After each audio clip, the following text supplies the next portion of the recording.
Hello, good evening, and a very warm welcome to Rangers Radio.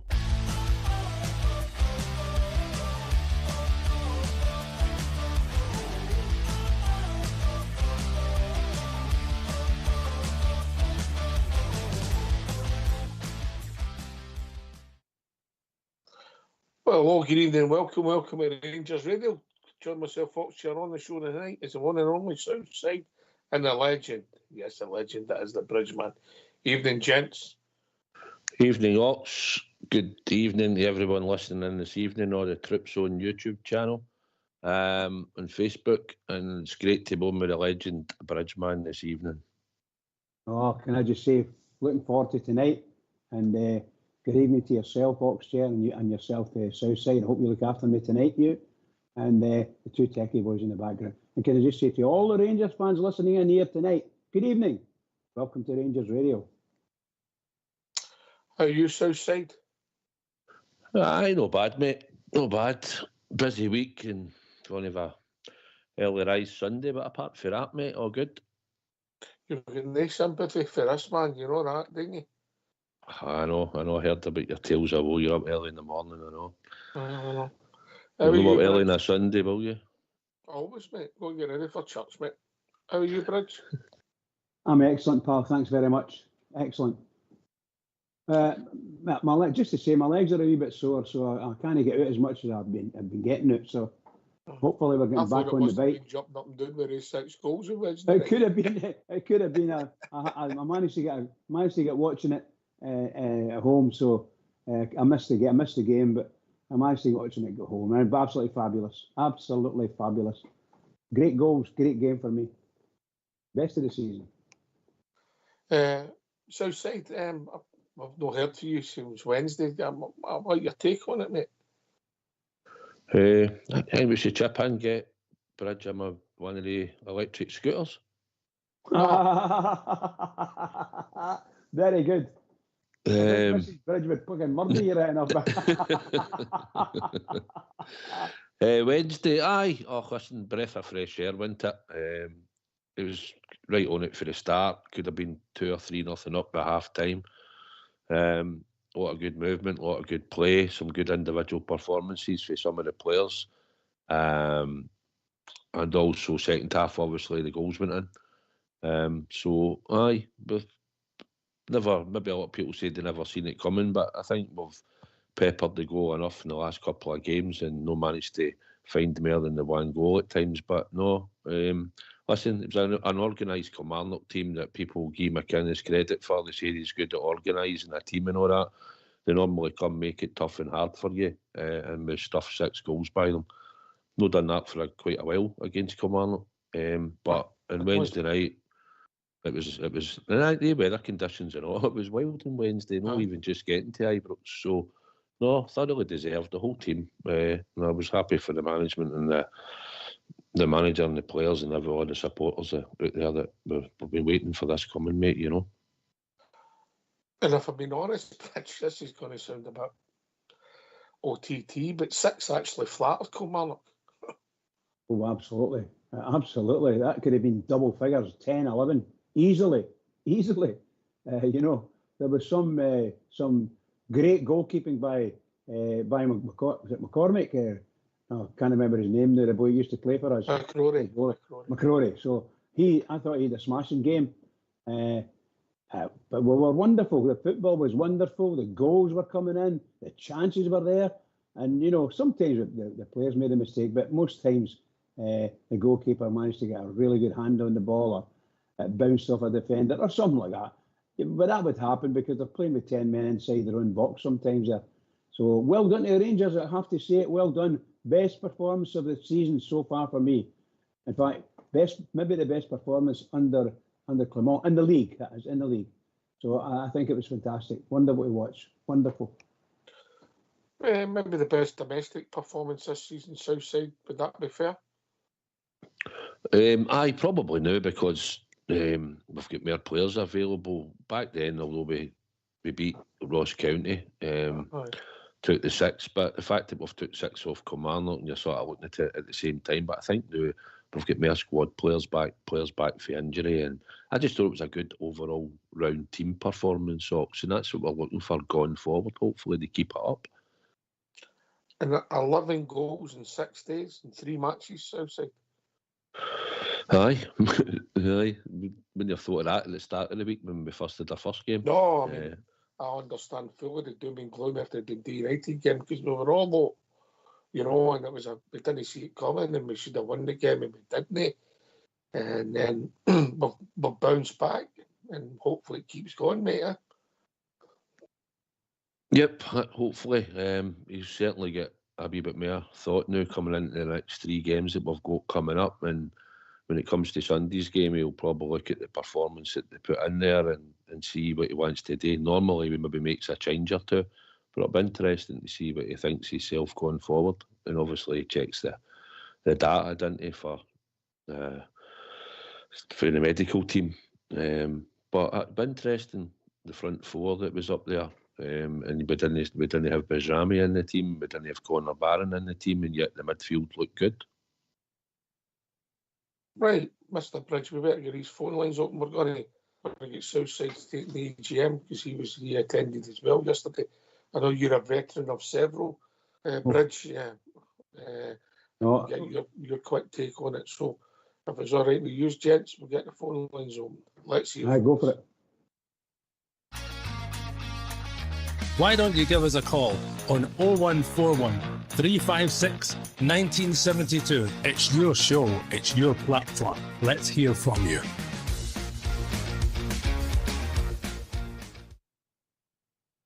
So, say before you come in, do you want to hear the manager's take on it? Would that help you with your memory? I mean, it was a long time ago when you'd done it. It was, wasn't it? It was, aye. Well, what's happened since then? I was out by Albert after it, so... The Adventures of Southside. You don't like to know about them?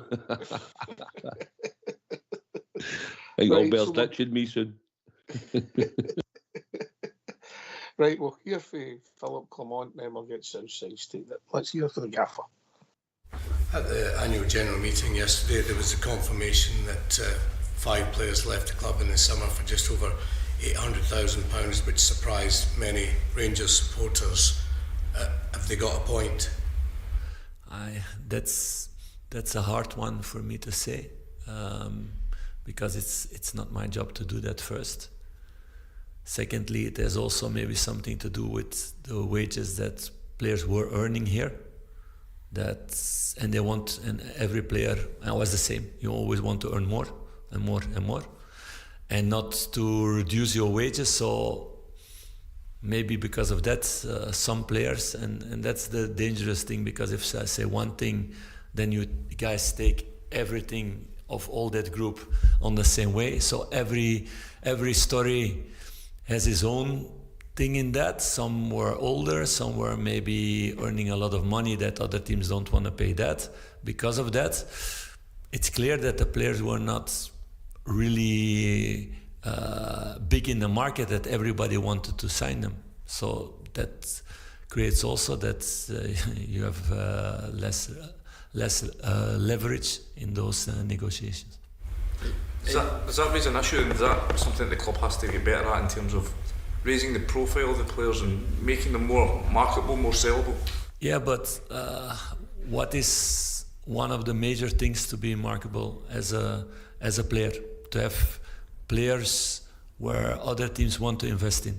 What is the first thing important in that way? Form and quality. Yes, but I think one thing is even more important. No idea. Age. Because if you sign a player 28, 29, 30 years old, and you give him a contract for 2-3 years, 4 years or 5 years, and some players still had contracts also, you don't have added value. So you see in all the business of football, those things become more difficult. And all the clubs, is it Rangers, is it in Europe, it was in Monaco the same. They changed the system in that way, getting more younger players in. Bruges the same. So it's a logical thing. So in that way, it's more difficult to sell players who are at a certain age. So those are things you need to take in consideration also. In terms of people that are adding value to your team, Václav Černy's been impressive of late. I think it's 9 goals he's got since he came here. Last season you missed out on Abdallah Sima when you had him on loan. Is this something you don't want to happen again with Václav? Yeah, no, I had these discussions with the board in June when everybody knew the numbers of the season and the years before. So you heard now some numbers also yesterday. So in that moment that we knew we had to reduce the wages a lot because it's a big reduce. And if you make the comparison with, that was from yesterday, the numbers from 1 year. If you compare with 2 years ago or 3 years ago, it's even much more. So the wages had to be lowered a lot. One of the points that we talked about is having players on loan. It's something we need for the moment because we don't have the money to buy Václav for the moment now, or we didn't have the money to buy Abda at that moment. But we need to see and we need to try every year to have one player less on loan and one player more. That's an asset for the club because we're gonna have a similar situation at the end of the season in that way. And Abda wanted to stay here, loved to stay here, but of course other teams are also interested, and in one moment he chooses also for his career, for his wages, for everything. So of course all the club wants to lower the amount of players on loan. And that's a strategy for the next couple of years, but you cannot solve all these problems in one transfer window. What we did to make the team younger, and also it was a gap with 7 players leaving for free. People don't realize that, but you need to replace them by 7 players, so you need a budget for that also. So all these things in consideration, that's a strategy for the future, yes. Is Václav somebody that you think you could, pursue next? That's not. He loves it here.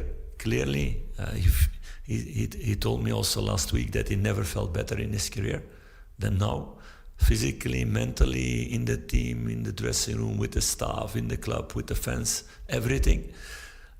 But of course, he has a contract with another club at the end of the season, so that's negotiations again. Well, thanks for that, Fox. I don't know if you heard the show last night. So some of that we discussed last night about, take Connor, for instance. He would have been on real hefty wages. Nobody's going to sign him, mate, and then take the wages with him. So that's the deal you've came to. So it's no surprise to me, this story. I must admit, I wasn't expecting.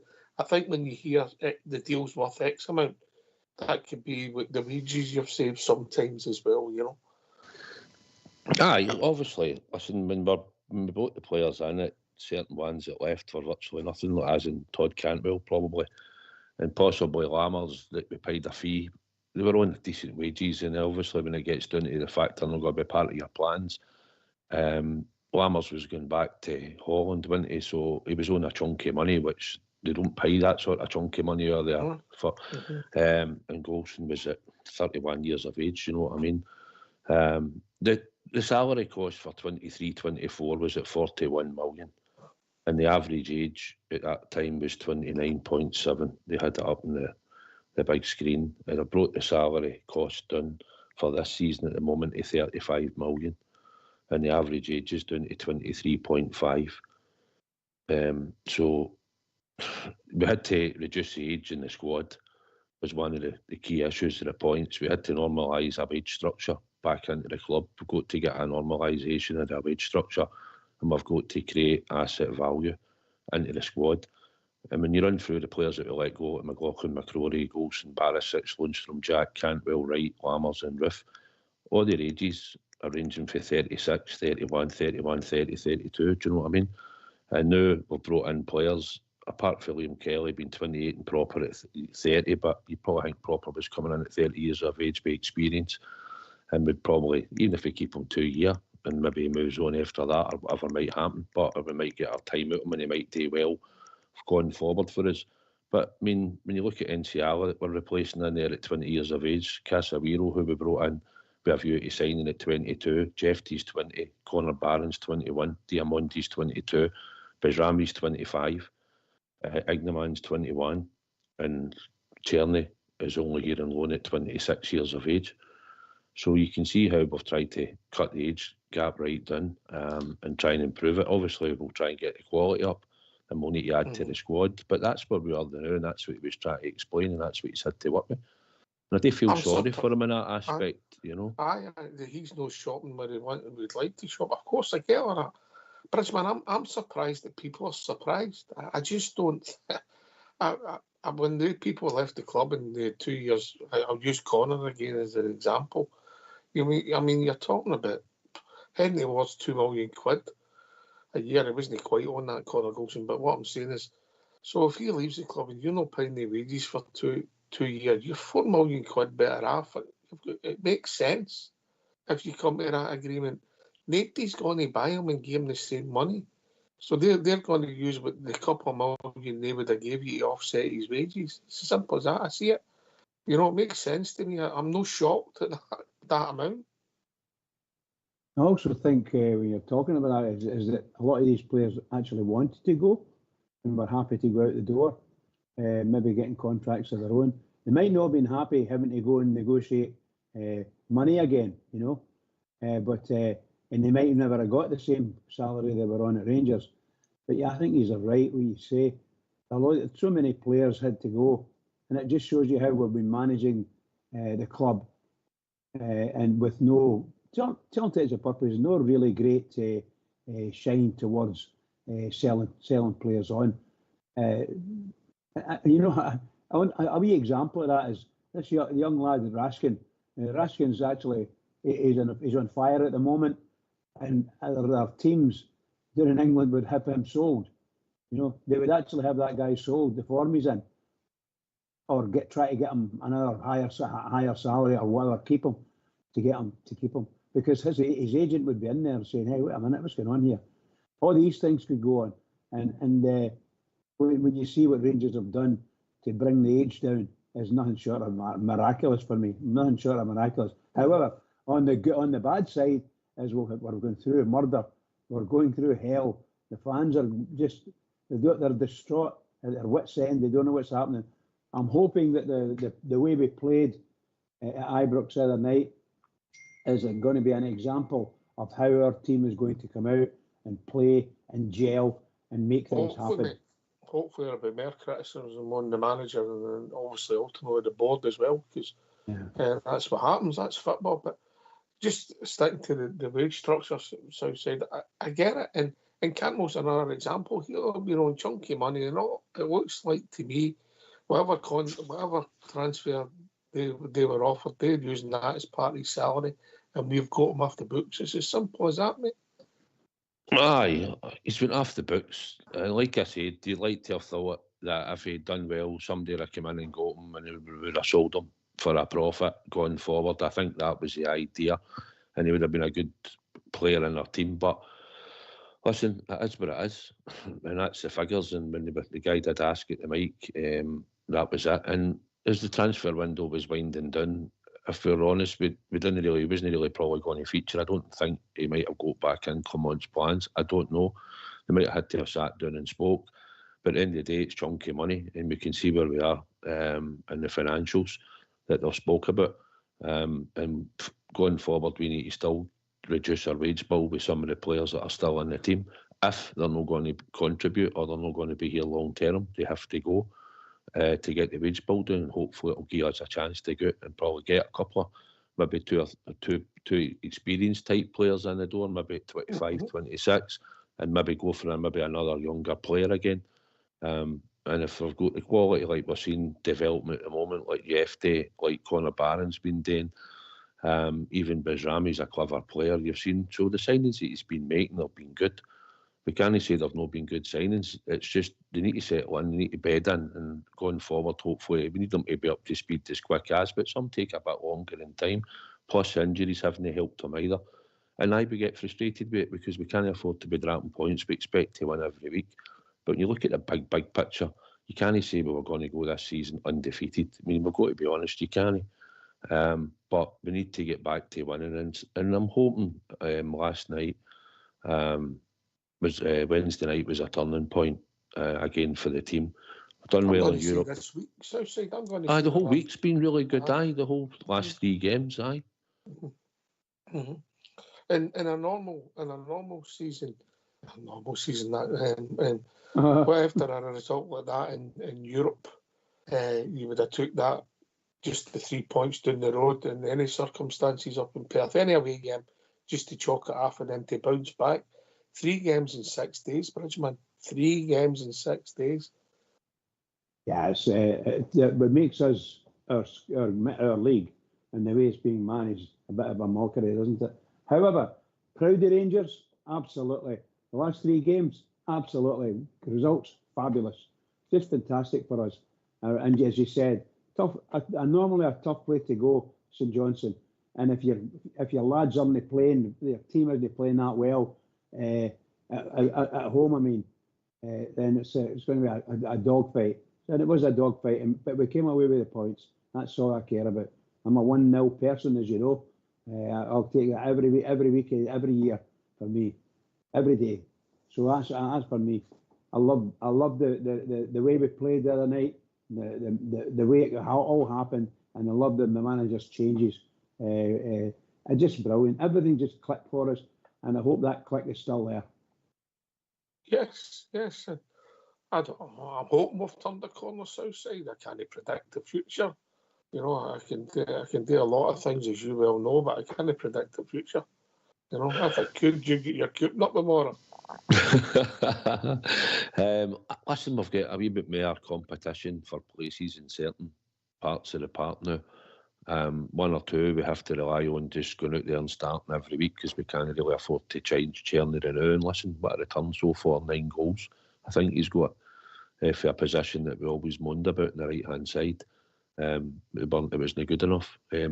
Hadji done well in spells when he was in there and did score for that sort of position, but Cherny's looked a breath of fresh air, and he was well up for it on Wednesday night. It looked like he was enjoying it, and that's another position that it's looking strong, but he'll have to give him a rest at some point as well, spell him out. But the way we look at it is we've got a week, basically. It's 3 games, and you'll probably need to prioritise certain players the way he sees it, but we need to make sure we win on Sunday, and then the following Sunday is the most important one for me, or the Tottenham game on the Thursday night, if I'm honest, Ops.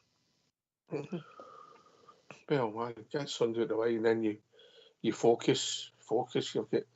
You've got Monday. You've got 6 days, mate, and it's full battle fever, no, for 6 days, and then hopefully things can go over right. Because let's be honest, but we're due a bit of luck, aren't we? Oh, desperately. I 100% agree with that. But what I was going to say, and following on from what was just said a minute ago, is I'm hoping that we don't fall over ourselves and trip ourselves up on Sunday. This is a match we've got to win. It keeps momentum going. It helps to build confidence, keep the confidence high. It's got to be done. We've got to go, providing the weather's okay, we've got to go up there and play really well and get shall we say, continue from what we are the weekend, Wednesday there. So that's got to be done. I don't want to see any slip-ups. And yeah, for me, Rangers are looking up, and it's a wee bit of luck to continue. The wee good luck we've got at the moment to continue and see us through, and actually to get us past Christmas, to be honest. That's obviously there's things in front of us, there are big obstacles in front of us, and we can't say they're not there. They're there and they're going to be won. But seriously, get us to Christmas and we'll see what happens then. Okay, as we said, come and join us. We're going to hear a bit more from the manager, Philip Clement, just in general, and then we'll start turning our attention to the game. But after we hear this, I'll maybe get Southside to give his complete thoughts in the AGM. Let's hear with Philip Clement. Given everything you said about the transfer model, the player trading model and age, does that mean there has to be a greater focus on the academy here, or changing things? Yes, we're busy with all those things. Yes, that's also a major part, because if you can get players out of your academy, yes, you invested money in that, and it's still a lot of money, but it's not the same as buying a player for 3 or 4 million in that way. So, of course, that's why we're busy. I give an example. Rasmus Kosland, in the year before I came here, he trained 5 times with the first team in all season. We have now 90% of the players of the academy who train almost every month with us. So they have much more moments to train with the first team. And we have a lot of players of academy in the squad. But what I talked about also, you have the academy here and you have the demands of Rangers first team there, because it's about winning every game, it's about trophies. So it's a big gap in that way. So we need to make this gap smaller. We're working on that with giving them more trainings, giving them game time, finding interesting opponents, also from abroad, to give them different challenges in that way, to make them grow, that they have enough game time, enough training time. And I spoke about that already several times, I think the biggest thing, and I don't speak about Rangers only, I speak about Scottish football, it's about getting the better talents, the better young 16, 17, 18, 19 years old to play in the second league in Scotland in that way, but in an environment where you can control things, not to put one player on loan somewhere and you don't control anything about how they train, what they do, prevention, games, are they playing or not playing or whatever. You don't have any control of that. So in several countries in Europe who are similar with Scotland, they are doing that and they're getting results out of that also. And I hear the national coach speaking about that a few weeks ago also, that there need to be a drastic turnaround in what's going on with the young players in Scotland. I think it's the perfect example. You have several countries, Holland a long time, Belgium also a long time already, Holland much longer, Croatia, other countries also, in Scandinavia also, doing that, and they're getting the results. So I don't see how that can be stopped then. If it's better for Scottish football, then everybody would need to stand behind it. Maybe the most important thing, or one of the most important things, is that the press also agree with that, and that you guys push in that way also, to get the ship of Scottish young players toward a better destination than it is now. Can I just ask you? One of the things the SFA are talking about is cooperation agreements between bigger clubs and smaller clubs. Is that a positive move, you think? Yeah, it's a step forward for sure, but is it enough step to get the result that you want? It's more a question mark. It's more difficult still to put 5 players on loan somewhere, for example, and there's no connection with the manager there. That's different when the manager is somebody out of the club, like it is in Holland with the second team of PSV or the second team of Ajax. It's controlled by the club. So it's a totally different world in that way, that you can have this pathway for young players. If, say, a 16, 17-year-old here, and you put him on loan somewhere else, maybe the manager says, I don't want, after one bad game, he's not strong enough in the duel, so I don't put him anymore. When it's from a club, you can have a philosophy to say, no, the next 3 months, he needs to play also and to make mistakes to grow and to become better. And you get a result at the end. Otherwise, it's all short-term decisions. And to develop young players is long-term. It's with making mistakes, learning out of that. Of course, not giving them 10 chances, because they need to learn, they need to become better, but it's more longer term. So it's a better solution than it was in the past, but I think to really make big progression, you need to have teams there. Can I ask you, can I just ask you about an off-field matter? I know the club today, along with 2 other clubs, were charged by the league for the fans using pyrotechnics. I heard that, yeah. Final. How disappointed are you that it's got to this stage, and perhaps any message to fans who continue to do this? Yeah, I gave that message already several times, so everybody knows my opinion about that. And first, it's not safe.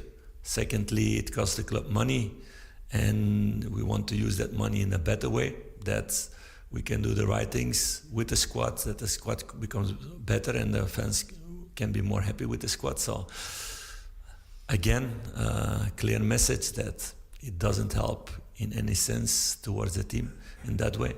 And I understand that people want to make a good atmosphere and maybe using those things, but the best thing they can use is their voice and to sing and to support the players, because in that way I've been really happy in Scottish football with the atmosphere in the stadiums, and that's much more important than the pyros.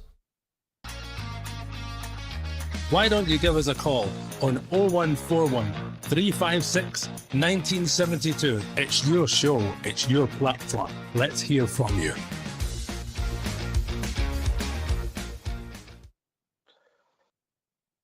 That'll never catch on Southside common sense, but he did make one mistake there, expecting the press to have the good of Scottish football at their core. That ain't happening, is it? He's putting it out there anyway, innit? He's putting it out there if anyone want to pick it up and run with it. Oh my God. Well, I think there ain't no pathway, and you've seen the boys try to compete against a man's team during the week there, Southside, and there's a big gap in there, and you've got to bridge that gap. There was a gap because we went down to 10 men for a lot of the... I mean, Big NCL was off within 20 minutes, I think. And it became harder for the boys. I mean, there is a gap there, probably more consistently, if you were playing more championship teams. I think they would compete for the bottom league up and get promoted probably, but you're going to have a change of players over the next 2 or 3 seasons when you're trying to do these leagues. But there is a gap, physicality, and obviously the young boys are still learning at times, but some of them showed up quite well the other night as well, I mean, Robbie Fraser played, and he played well, and he ran into that inverted left channel all the time and burst forward and all that. But aye, Clements said there's a gap there, and he knows best. He's a coach, I know, but I'd just like to try and get some of the young boys in. You see, McCausland did come in. He was a breath of fresh air at the start, and then it gets harder for him because he can't be good. He's got to be really good, or as good as all the first team players. He can't have a dip in form, but he's still hanging about there, and he's still in the squad, and he'll probably contribute from time to time. But aye, the manager still sees there's a gap, but we need to get the B teams, not just our B team, other B teams that's in the league and all playing in a sort of a league where they can try and go and all compete against each other as well as compete against the rest of the league teams and make it more competitive games for them. Hi. Bridgeman, any thoughts? No, I think everything Southside said there is very good. And I like the way the manager spoke. And it's all practical truth, He's not pulling any wool over anyone's eyes. It's all there for everybody to see. And I think the gap that Southside was speaking about, to me, it's there. And I agree with the manager. Somehow or other, we're going to have to lift the players up past that, or bring others in that can just shape aid over it. So we need a bit of continuity at that side as well, because you can't be going back to really young guys and then finding out that they can't make it against championship players. Well, we know that might not happen anyway, but they need to be able to get a fair do at it, a fair go, and they need to play. So the manager's going to pick them, and obviously pick his games and so on and so forth. I just think Rangers, based on what we saw the other night, and based on what you're discussing now, things coming out of the, what do you call it, the AGM, to me it's quite positive, very positive. The disappointment is what's happened with the cash, and obviously I'm not getting full explanation of very much in reality as to how it's going to go, other than we trust them. And to be perfectly honest with you right now, what do you mean the cash bridge? What's the money point we've you mean? got, the money we don't have. You know, there's no money coming in other I think than that there is. I think that that's again a myth. It's been, look, we're not the best, and that of course we'd like to have more money in the bank. It's the FFP. It's hamstringing his bridge. Yeah, but all I'm meaning is that we've reported, Shabbat, we logged a £20 million loss. Yeah, but FFP, last year's trading. Aye, I get that, mate. Aye. And that. That's exactly what I'm talking about. So somewhere along the line, we have to get more money in through winning competitions. That's what everything helps. Everything helps, mate. Absolutely. Everything else. But Southside, did they also say there quite cutely, Philip Clement, that he doesn't think the loan system works because with young players, because they'll not really get the players' best interest at heart to develop them, because they're maybe you send somebody, I don't know, ABC United, and they're just interested. They've got to get results for their own team, and they're not the loan player for Rangers is secondary. So they're better connected with your club playing as a B team at a different level. Was that the point he was making? Aye, it sounds like it. The club look after you then when you're playing in these leagues, and it's, well, we gave Lowry to Hearts, didn't we? And he started off all right, and then for whatever reason it didn't work out, and I think he picked up an injury, and then that was it. So it wasn't a fruitful loan. We should be able to maybe give a player or two out to a Premier League team. Where we should be able to loan a player to St Munsey, and we've done it with Charlie Adam before, we should be able to give St Mirren a player and hope that he gets enough game time in their team, depending on what sort of player they're looking for and where they see him playing. And if it's to our benefit, then I'd like to think if they look after him properly and we monitor it should benefit. But the club's idea, I think, is to try and keep all the young boys together, get them more competitive football, and that'll be something that Neil Scott will have to look at because he's been promoted, so that's something that he'll need to go, whether the club go to the SFA and put a proposal in or canvass other clubs to see if they want to do it, because they've all got, quite a lot of them have all got under 20, all these B teams, Aberdeen, I've got one, Hearts, I've got one, and there's loads, there's quite a lot of them, and you've seen them playing in the cup competitions.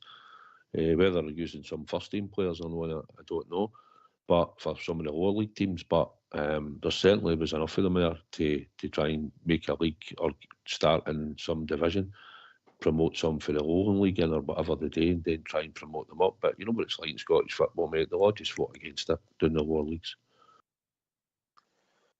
Aye, maybe. I think the point he was making, obviously it's good for Rangers, it'd be good for us, and if he can see the benefits, the club can see the benefits, it'd also be good for Scottish football, which is hating itself to death, in my opinion, but there we go. Aye, interesting stuff there, Bridge, yeah? Absolutely, Tom. No, just his insight of how he sees things. We don't always hear that. I didn't like some of the questions, but it was still ended up to be quite interesting, yeah? I think so, yeah. There's a lot in it, Like the manager's going to try and do what the manager's going to try and do. I want him to show his own personal improvement and abilities because he's getting himself, or he had been getting himself a wee bit dragged down. The press were pinning him in one area or another area. I don't want the manager to even talk to the press if I could get him. We just want him to come out with his thoughts for Rangers. What are he going to do for Rangers? What's he going to do for Rangers? How's he going to get these players up? And what he's been saying over the last couple of days, excellent for me. And that's the manager I want. I don't want ever to say that the manager needs to go. I don't want to say it again. I've said it twice in the last year. He really had nearly at the point where he had to go because of the sheer bad play of the team. Nothing else. They were picked. The players were picked, but they couldn't do it. And if you look at 3 weeks ago or 4 weeks ago when we were struggling at Ibrox to where we are now, and we're kind of the teams in the top of the world, and that top of the world's got to continue. The manager's got to continue with it. Absolutely. Did they have to tweak his system to get there at home against some of the lesser teams there in Wednesday night Southside? Well, first time he's managed to be able to stick 2 strikers on the park, as he said. Maybe he had that always in mind, but just didn't have the personnel.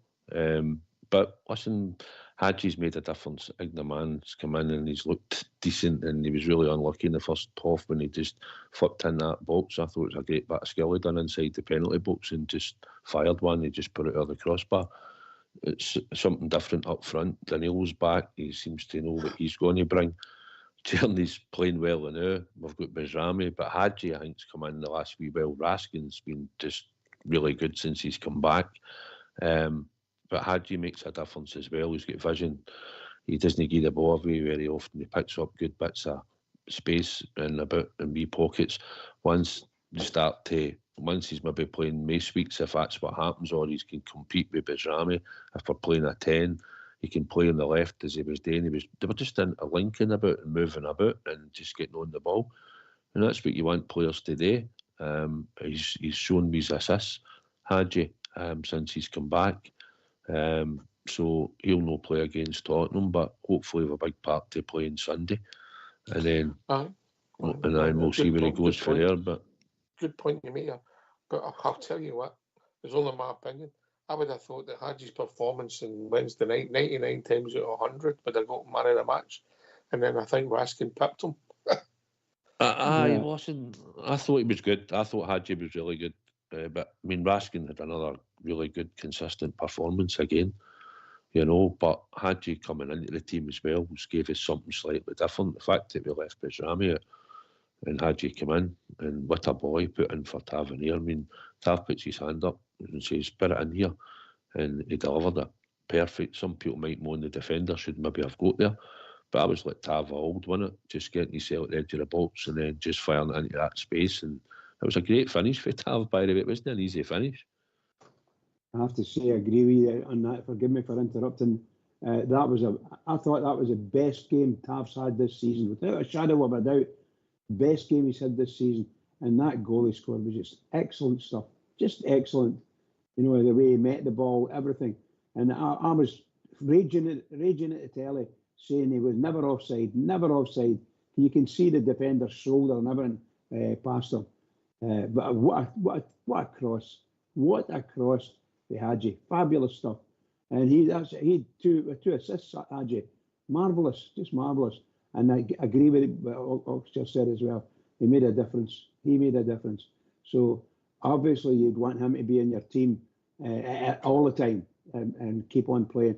That's some game of football he had, given the fact he's come back from injury and goodness knows what, He's came through hell, and now he's there, and hopefully keeps it up. Hopefully. No, him and Raskin are playing well. So's Tierney, so's Jeffrey. Yeah, he's had a reasonable season. Souters had a reasonable season. So we just need some more players. And by the way, I want your opinion. You think the manager done the right thing? Throwing Bajrami? I think he was due to hook. He didn't hit the heights that he was hitting. So the standards, Bridge.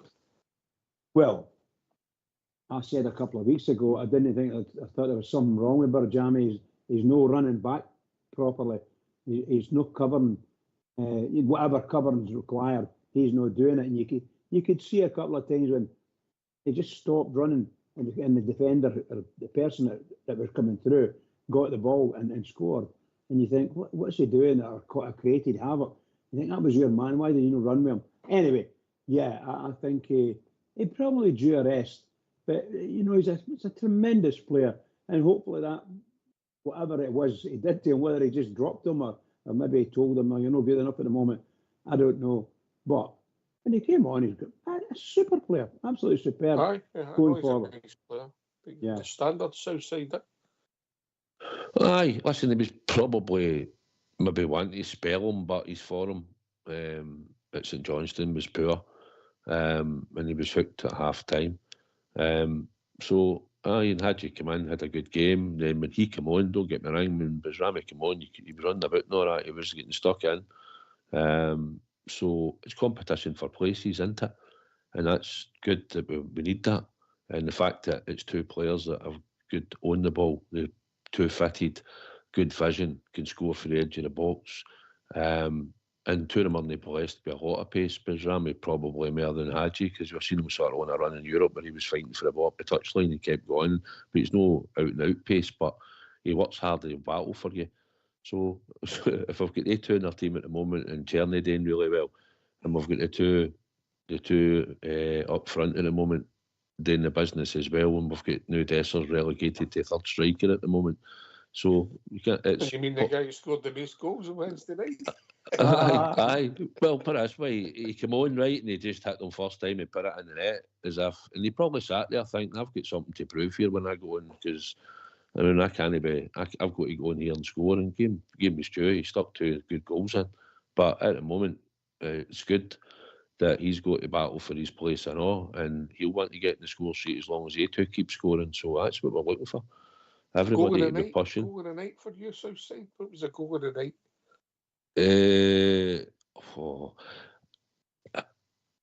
I like Tignerman's goal, the fact that he just got to the edge of the box for a standing foot and he absolutely drilled it. But I'd say the first goal. I think the pass for Hadji into Tav was great. It was some pass. It was some finish, and it was what we needed in the game before half time. And I think that was, for me, I thought that was a pick of the goal. Are we going to get that song again? Tavernier Hadji? I know, we need to get a couple of, might be able to Flying Bridge Ramian or something, I don't know, maybe we'll thought about it. That was a good wee song, that. Sorry for let's get thinking. No, carry on. Let's get thinking when there's tunes on, see if we can come up with Tavernier Hadji. Yeah. Ingerman. Doesn't work. I'm sure there's loads of guys out there will come in with that one, that's for sure. Aye. I was going to say that my goal of the night, was Czerny's. I thought that was an absolutely fabulous goal. The concept, the finish, and Raskin, what trickery he showed in getting into the box and driving. Tremendous stuff and wee short passes between him and Czerny thumped it away. Absolutely brilliant. I loved it. I just loved it. Not to say I didn't like any of the others. They were all brilliant goals for me. I get that. There was a lot of good goals. Listen, I think that shimmy in the box with Raskin just shows the form he's in, Bridge. Absolutely, pal. Absolutely. And he was in danger area there. There was players maybe a yard away from him, maybe 2 yards max. And so he's weaving his way through them with the ball at his feet. And, you know, a couple of months ago, if he was playing, he was trying to keep the ball at his feet and falling over it. And, you know, that's nonsense. Or getting dunted. My goodness gracious, what a run that was. Absolutely outstanding. Well played, that young man. Well played.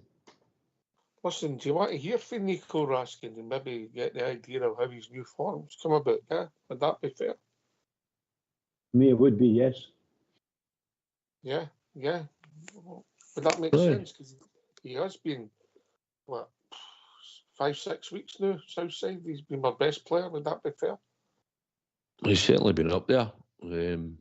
But for the job he's come in, and the manager's asked him today, and he seems to have shored up that big hole we had in the midfield, didn't he? And when him and Barron were together, they were doing well, and now he's doing well with Diamandi and Hadji. So he's playing really well, mate. And that's what we wanted, him back, fit, and let's see what it was about. Right, so let's hear from Nico Raskin. Nico, how much are you enjoying your football at the moment? Yeah, I enjoyed a lot. I think the last game was really good to play. We scored a lot of goals, so it was really enjoyable on the pitch. But even the last couple of games, I think we were quite good. The only thing we missed to enjoy the game was scoring some goals. So yeah, we've done it the last game, and we just need to build on that. Do you think you're playing the best you're playing since you've been here? I think, yeah. I think I'm playing where I wanted to play now. I think since I came, it's maybe the first time I get a run in the number 6 position, where I was playing before. So that's where I enjoyed the most playing. So yeah, I think now I can, if I can stay fit, I can just continue trying to build on those performances. What was the period like when you weren't in the team and you had to kind of get back in? Yeah, it's the same for everybody. You know, you're just trying to work hard, trying to show that you are present, that you want to play. I think the quality on training is high because everybody wants to play. Everybody wants to show that they are ready. So, it's just, the team was doing good, was winning games, so you can't really say it's normal that the team that plays good and win games continue. So it's just about time, working hard, don't give up, and then when your chance comes, it's up to you to take it and trying to do the best out of that. How big a week is this for Rangers when you've got the game on Sunday, Spurs, Celtic? Yeah, it's a big week. It's a very exciting week. I think we're all looking forward to that. But to go to the week with a good feeling, we need to put on a good performance against Raskin away. It's never easy. But yeah, just gonna take game after game and trying to do our best. The manager's talking a lot about trying to avoid injuries within his squad. What changes have you made to your preparation or your training to avoid injuries to yourself? Myself? It was a bit I was a bit asking myself question at the time because I've never really been injured before, and when I came, I started to have some, I think 4 injury in 1.5 years. So I was thinking I must do something wrong to have those injuries right now. So I think a bit about, and I thought maybe I gained a bit too much weight, like too powerful. So I just work on my weight and trying to put him low to be lighter and to avoid all those small injury. And yeah, it works good for me. So I just continue with that. I took a chef to prepare me some meal at home, so I can eat good in the evening. I can follow my weight every day. So yeah, I'm trying to make some extra to get back to my best form, and it works good for me right now. So I just continue. How much weight have you lost? I could say I think about between 2 and 3. So it's not a big, but it's small details that make the difference on the pitch to being first on the ball or to being just too late on the ball. So that's just me. Can you just tell us a bit more about the chef story? What happened there? Why did you think of that? I just, when you are young, it's difficult to eat good in the evening. So I came back here one day and I asked the people that take care of the food here, so Flani, the chef upstairs, everybody, if somebody can help me in that way. And then I could have an agreement with one of the chefs upstairs, Alex, and he's making me the food for the evening, so I just go and take my food. And yeah, it's just better for me, so I don't have to think too much about what I'm gonna prepare for myself. Well, if it's good, if it's not good, if it's a good day to eat this or no. He just know everything. He just prepare me the things. I go, I come, I eat, and yeah, it's just better for me right now.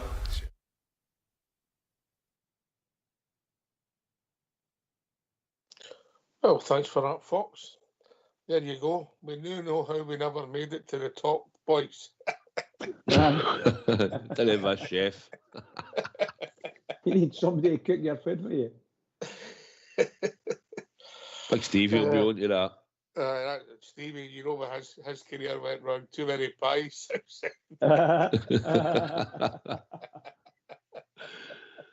You can't deny that. He likes the odd pie. Aye. Well, I suppose at top level sports outside, it's a fact you're getting paid enough money to make these sacrifices and do things properly. Yeah. Aye, it's just the fact he said he'd never been out injured. I thought, just do a look into it every time we get players. No, I've never been out injured till I came to Ibrox. I think Cortez is the same, isn't he? Aye, he's back. He's back training. Manager said he'd done a full day's training with Matondo. We've not got there yet. We've not got. Oh, have we? No, sorry. Oh, just wait. Hold your horses. Did you not read the script? Well, I was talking to him at the AGM. That was a wee exclusive. Right. You were talking to Philip, were you? Who else were you talking to at the AGM? Albert, of course. Albert. Albert and our acting chairman. We get a wee chance to speak to Mr. Gilligan, your good friend. Yes. He was asking for you. I'm sure he was.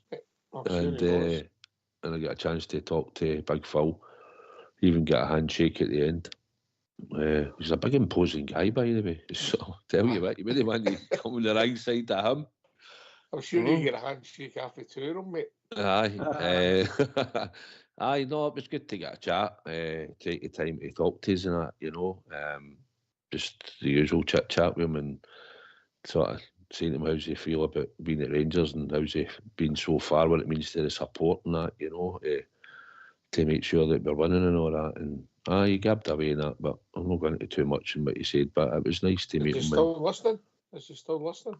Aye, I've flung an invitation out to him, maybe to see if he could maybe come on the show at one point in the future. And Mr. Gilligan, another gentleman, got a bit of time to speak to him. I asked him about the Jim Forrest Hall of Fame. So we gabbed about that, and I have to drop him an email. His name on that wall We got to know. Well, he did say he asked if I'd mentioned it before. I said I spoke to Bisgrove the last time and that, but I have to drop him an email, and he said he'll get onto it and he'll come back to me. So it was very nice of him, and it was good that the two of them took the time to have a chat with us. Good, mate. Good. Mate.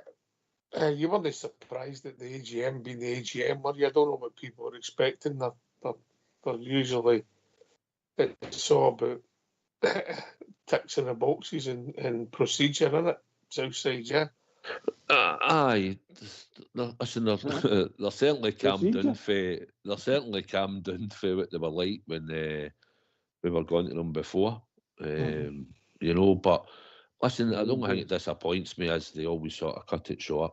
A lot of people take time off work or juggle their schedule to go to the AGM, and I think they should allow the people that was left, maybe about 7. I think it was 7 or 8 people wanted to ask a question. They should have maybe have said to them, look, ask the question. If we can answer it quickly, we'll do it. If no, we'll listen to it so you can see it. And then you could all have done that, put their points across. And then, like you said, they could probably, as he did say to them, we've not got time to listen. If you send us in an email, you know, we'll answer it. But I think they should make the time for the people that go there. It's the one time in the year where they're answerable to the shareholders. And I think they should allow everybody that's there to ask the questions that they want to ask. But as usual, they said, no, we'll cut it short.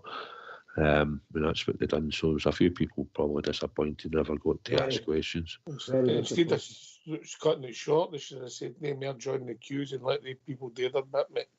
Yeah. Aye, because it's, I mean, I suppose that an hour and a half or something total we're in there or something, you know. And we had to sit and listen to all them talking up there and saying their bit. And I just think that they should be courteous enough to allow you to, for the shareholders to ask the questions when they're standing there, you know. I think that's fair, Bruce. I think Southside's been taught with fair there. Absolutely. And I have to say, I've said this before, I think Rangers, and I thought the Edmondson House would have been a big enough place to take the AGM, but obviously not. So I think they have to come up with a wee plan of finding somewhere in Ibrox, because that AGM should be in Ibrox. It should be Ibrox and not any other place. Obviously, where they are is a really good place to be, but we should be holding at Ibrox. We've not got the spot, obviously. I thought the Edmund House would be a real big. I think we need an extension to that so they can get a wee conference hall or something. Get it up there that'll take the shareholders, because it would be brilliant to have that. You know, absolutely brilliant. Another day would bring revenue to the club because people. Oh, absolutely, pal. Absolutely. Yeah. Go and use get the lounges open, get dinners made, get orders in. You know, make people turn in a day and spend 100%. money at Rangers. Anyway, if you two gentlemen don't mind, get yourself a mute because we're going to have a tune.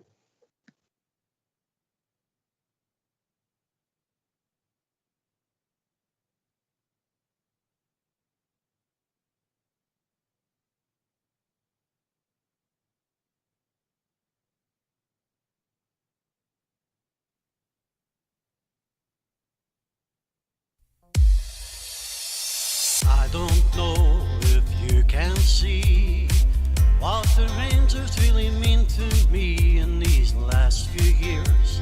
I've been afraid that we might drift away, so I've been telling old stories singing songs that made me think about where we came from. And that's the reason why I feel so very proud today. So let me tell you that I love you, and I think about you all the time. Ibrox Stadium is calling me, and now I'm calling home. To think of life without the Rangers, you know that it would make me more sad. Glasgow Rangers, you're everything I've ever had.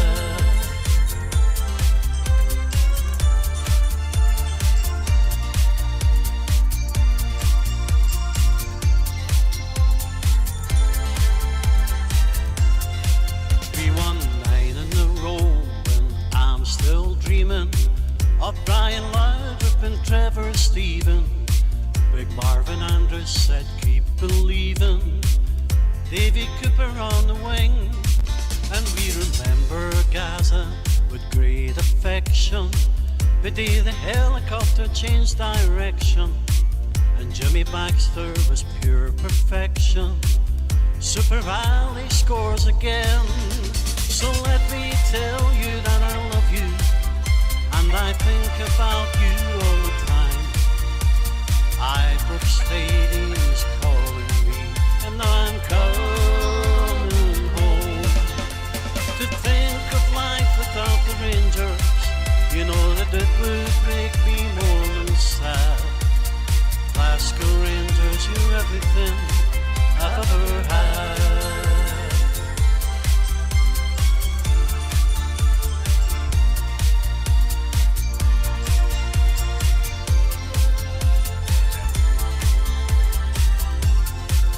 So let me tell you that I love you, and I think about you all the time.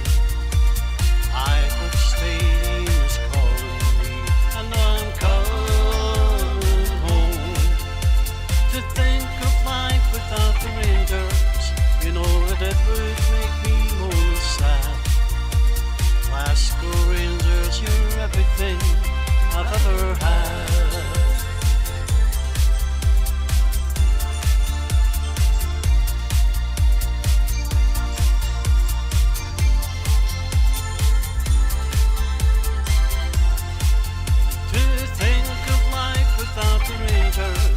You know that it would make me more than sad.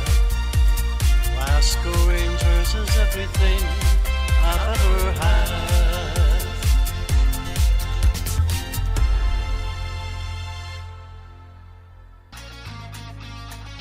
Why don't you give us a call on 0141 356 1972? It's your show, it's your platform. Let's hear from you.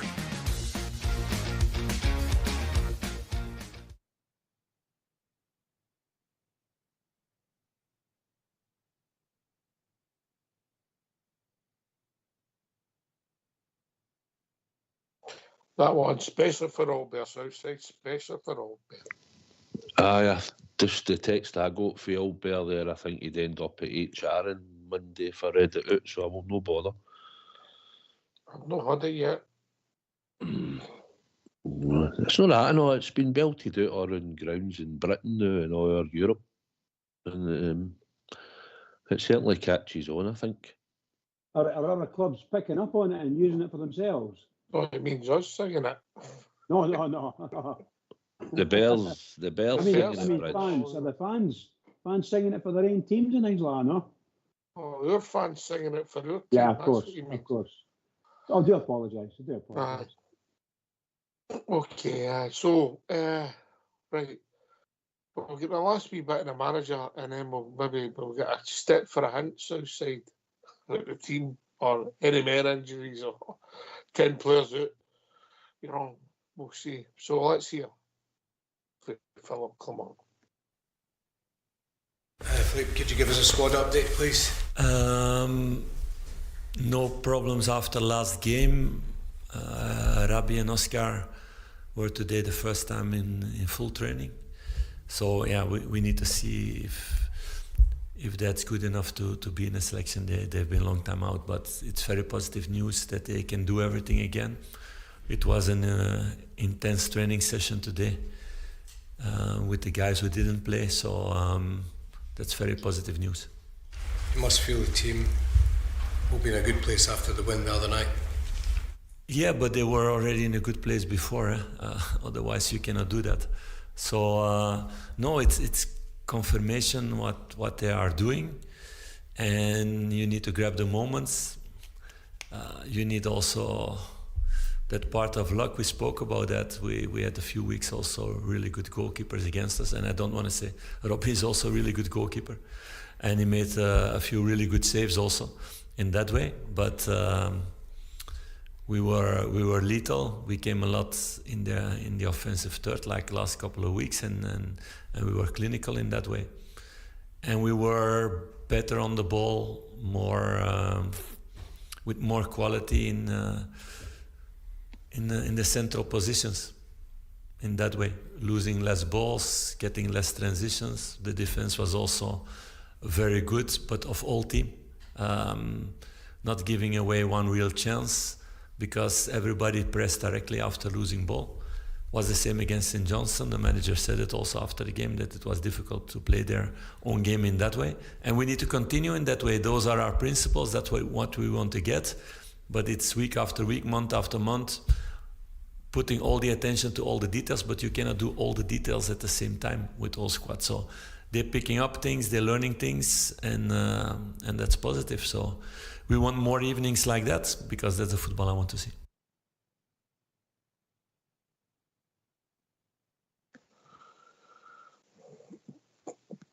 Well, thanks for that, Fox. No injuries, Bridgeman. No injuries, delightful. That's most managers and most fans don't want any of our players injured, but incredible. That was a really good interview with him as well. Not been funny. I thought I really enjoyed that. But no injuries, wonderful, wonderful. So we shouldn't have any problems then. Get there on Sunday and do the business. That's all. Right. So full squad to pick. Did you pick up that? Does that mean Sterling's back included Southside for you? I was just going to ask you that. I know. Did that mean that? Because I don't know if he meant the injuries for just the game, or is Sterling fit? Oh, 5 at 11 o'clock on Sunday, but it sounds it. Aye, it looks like it. I think you've got to. I hate saying it, but I think we've got to look at the squad now. Want to have a sort of. I mean, you could think you could go with the same team, really, that played the other night for this one game, or start that team and leave Bezami on the bench, say, and just start with the players that we finished with, Lee Barron on the bench, and try and get a lead, and then you can make your changes. And I think it's game management with the players up. I know the league's important, we can't drop points, so we've got to be strong. I'm just wondering how he's going to balance this over the next 3 games. Because let's not be kidded, this one, the one on Sunday, and the one the following Sunday is don't start. You're Philip, come on, and you're picking the team for Sunday, right? Mm-hmm. Yeah? Right.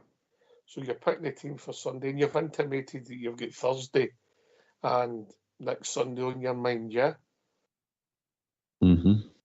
Right. So you've got to watch that you don't overload. So one certainty, Butland will start, yeah? Aye.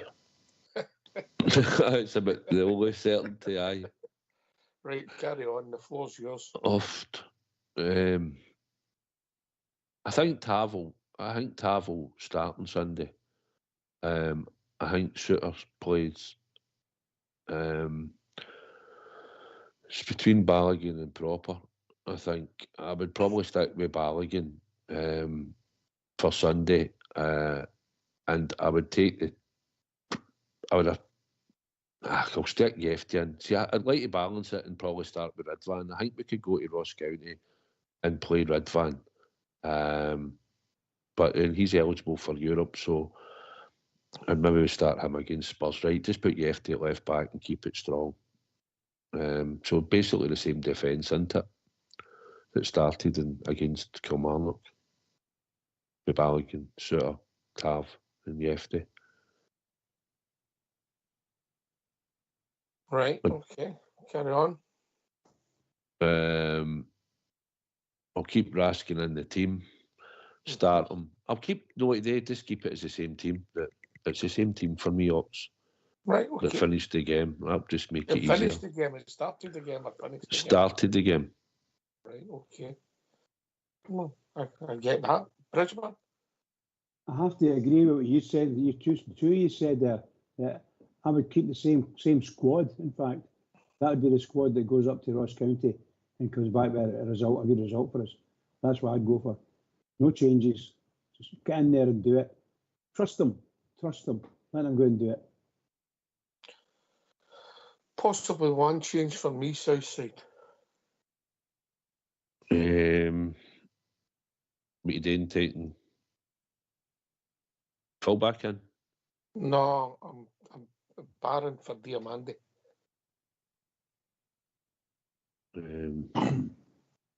I could see that. I can see that. For Diamandi. And are you thinking that Balogun for proper? Balogun and proper on Thursday, and then Balogun on Sunday. Is that what you're thinking?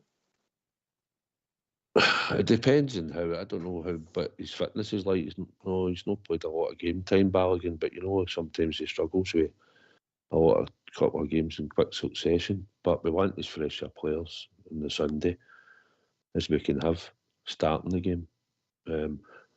I'd like to think if you kept Diamandi in the team, you could probably have took Raskin out and replaced him with Barron and kept the team the way it is, and you're only making that one change. You think that should still be safe enough to do that and take him out after his head knocking it, although he played really well and he has been. So you've got him for a bit for the Thursday night, a bit more fresher, but I just think he's got to manage the players. It's a hard one for him. He's got a lot of players back. We've got a lot of options. First and foremost, this game on Sunday's important. We have to win it. I think you could trust the team that started to just go again. Hopefully get out, score a couple of goals, get the lead, get 2-3-0 up, and then we can do what we want after that. And that game's out the road. Then you can think to Thursday and hope we don't pick up any injuries or anything like that there. Right. Come and join us. Give your thoughts. 0141 356 1972 as a phone intro, and for it to work we need you to take part. Give your thoughts on the team, give your thoughts on what the manager said this evening, or with his interview in 3 parts tonight. But before we go any further, Bridge, are you ready? Let's hear Southside Super 6. Oh, I'm in.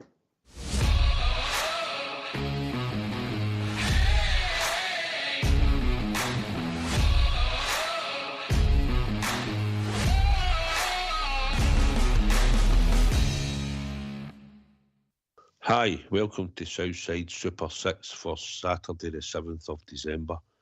My first selection this weekend, Sheffield Wednesday to beat Preston. My second selection is Aston Villa to beat Southampton. The third selection is Manchester City to beat Crystal Palace away from home. The fourth selection is Stockport County to beat Exeter. The fifth selection is Birmingham to beat Barnsley away from home. And the sixth selection is Manchester United to beat Nottingham Forest. If you take all 6, it pays 18.5 to 1.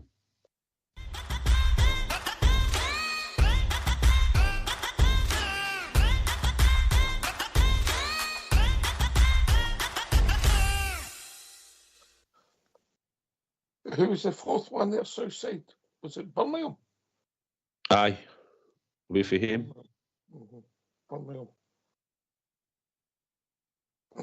All right, okay. And what was the odds there? 18.5. I think you're very brave. How many have you won a lot of money this season? Oh, Bridge, you know that you're going to ridicule the man. No, not at all. No, I'm just wondering. I like his selections. We've had freeze a bet and we've had some cash outs, and that's about it. Pal. Well done. That's brilliant. Superb. Oh dear. I like your selections. I have to admit, I do like Oxford ribbing you about them. Admittedly, that's quite good. Thanks, Bridge. No, it's good to get your support. I support you. Like you're really. There's always next week, Bridge. That's it. Exactly one I like. That's it. There's always next week. I just wish we were played on Saturday, Bridge, and then when he was texting, we lose internet signal for the league up to Dingwall. I wouldn't be listening to his nonsense. Oh, brilliant. I'm only here a public service, mate. That's all I'm doing. We'll see. We'll see, mate. We'll see where it goes. Good luck. Good luck. Hopefully You don't actually mean it. No, I do, mate. I do. I would like it to stow it. I would like it to stow it. But it's worth a tenner not to stow it.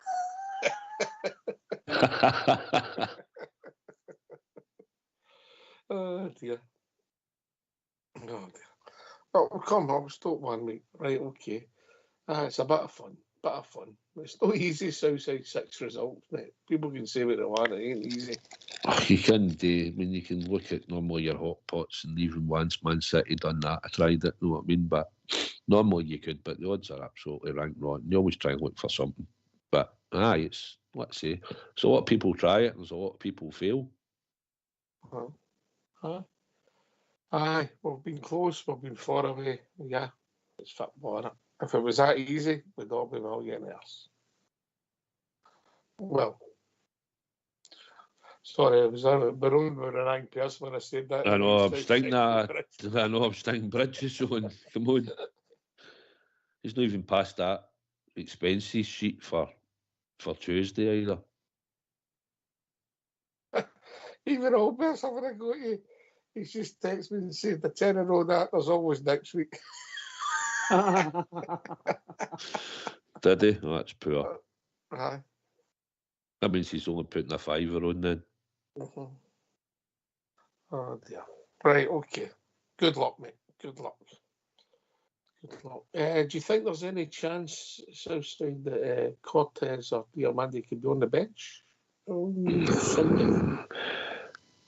Sunday?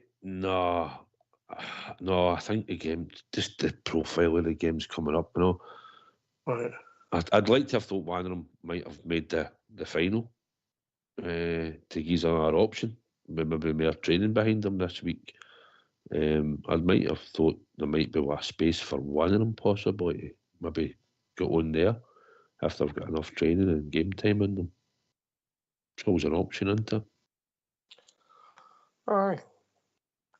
This is another thing that Clement says, and we've talked about it before on the show. How do you get your fitness back now as a senior pro?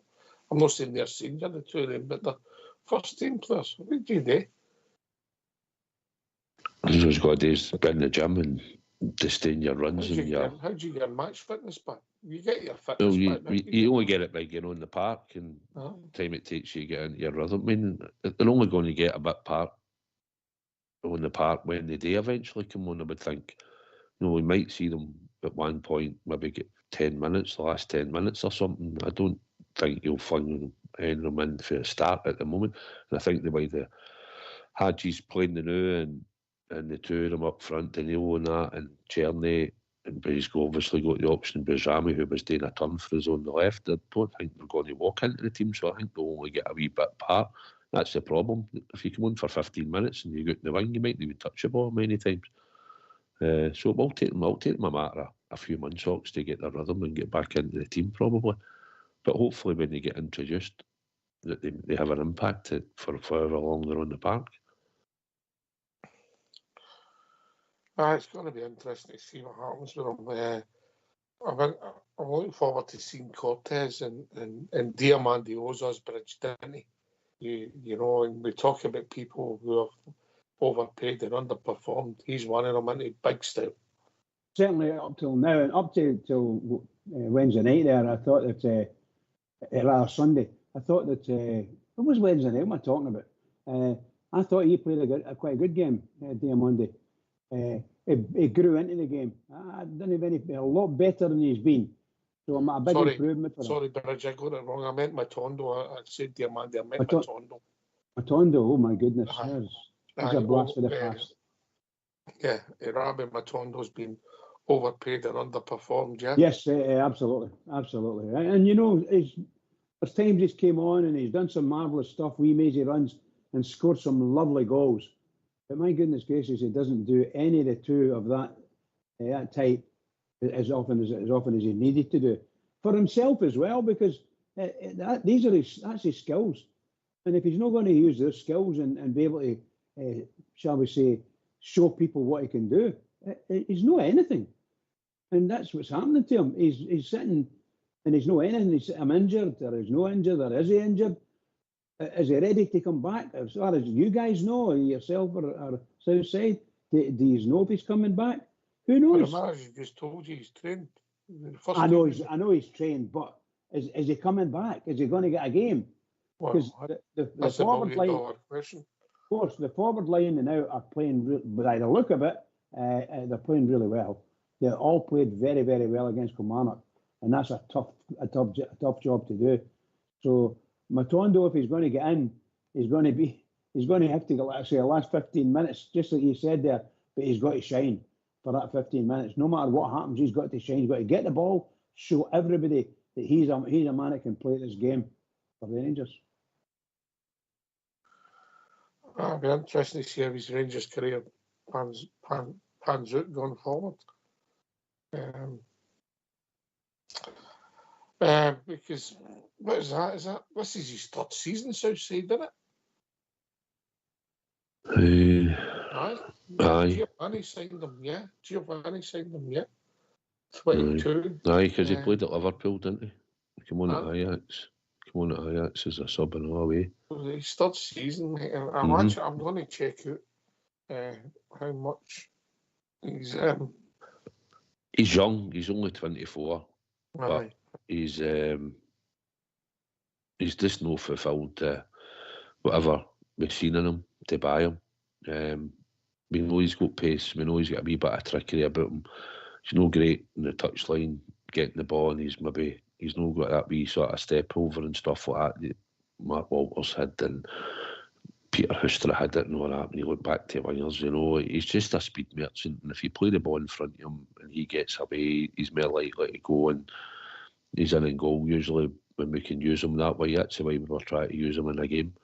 But like you say, for the length of time he's been here, what he's been paid, we've no had a return. And it'll be down to him as a person, come on, to try and use him at the moment. Like I said, Hadji's probably short term, Dowell's short term, he'll be short term, Tom Lawrence is short term. So whenever these players get in the team, who come on never signed any of them, it's down to them to go out and try and produce for themselves first and foremost, and for the team and the support.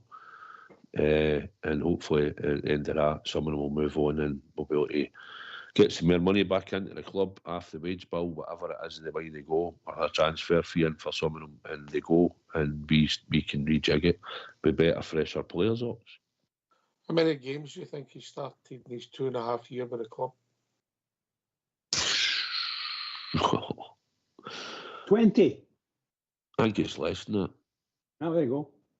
I'm just guessing at that, but anyway, I think it's less than that. So where are we? 26, mate. 39 is sub. That's 8 goals. 8 goals. That's it. It's not good enough. But I must admit, the goals he scored have been very good goals. I must admit. Yeah. Yeah, it's not a good return, and he's on a decent salary, mate. He came with a big salary, mate. And it's bang for buck again. Yeah, and by the way, you get to the summer, you've got the same dilemma with him as you've had this summer. Do you pay him that money for another year? Or do you let him go because he ain't gone nowhere Southside and nobody's signing? Well, you'd like to think somebody would want him with a year left in his contract. 26 games in 3 years. Would you sign him? Listen, clubs do take chances on players, don't they? If He's only 24, he's young. They always say, well, we'll get better at him, we'll get potential at him, you know. He's not going to cost a lot with a year left in his contract should somebody offer his money. Or it might be a case of they might just say, listen, wee man, time to go and find a club and just get him off the wage bill. It'll be what it'll be. It'll be down to the CEO and Cotton now to be looking at all this. But aye, like you say, he's been out injured for large spells and clubs will look at it and think, but he's young, he's 24. So I'd expect somebody to take a chance on him again. Ox. Be interesting, I think. It might be the same dilemma. Well, Jink Cairndale, somebody will come in and take him off us at some point. Or he'll go, and some other club will take him. Let me know. Just let me know, mate, so I can get the motor and I can drive. He's been troubled with injuries and stuff. And look at how many games he's played for us, you know. 18 months, mate. If you weigh up the wages, bang for buck, you know. It's millions and millions of pounds, mate. It's frightening. And I know you get injuries in the game, but it can't be helped, yeah, but some people seem to be injured a lot. Luxury. The man's a luxury, isn't he? We can't afford a luxury like that. He's a couple of games and pulls a muscle or whatever it is he does. And I don't think all of them are serious. But he's certainly playing it up. That looks like that anyway. It feels like that to me. I don't want to diss any player that they get injured, but he's injured, shall we say, nearly all the time. I don't know. I don't know whether he's a bit scared of the game up in Scotland. I know, but he's no good to us now. The way things are going, he's no good to us. He's got to come on. The first time he gets on as a subby, last 15 minutes, and he comes on and he absolutely makes himself play football and stars. And if he can star, then he's got a chance.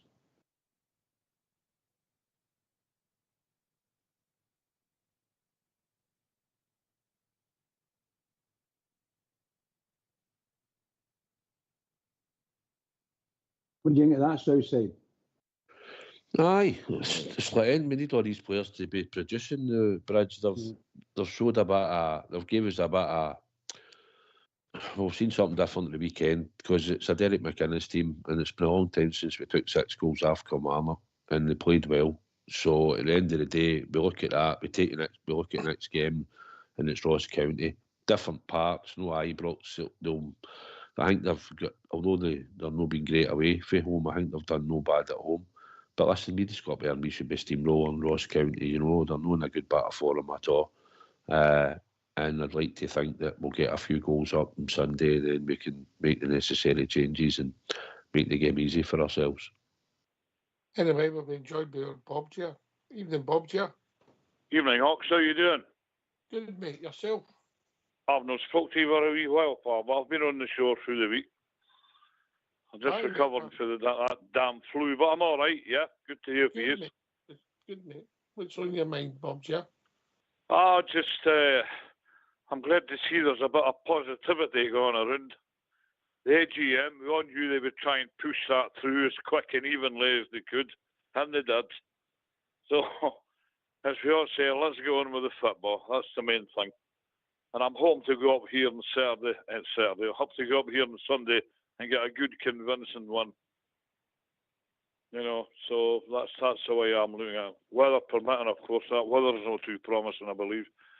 But nothing we can do about that. But I'm just hoping we can go up here Sunday, get a good, convincing one, back down the road with the points, and then in about Mr. Postecoglou next Thursday.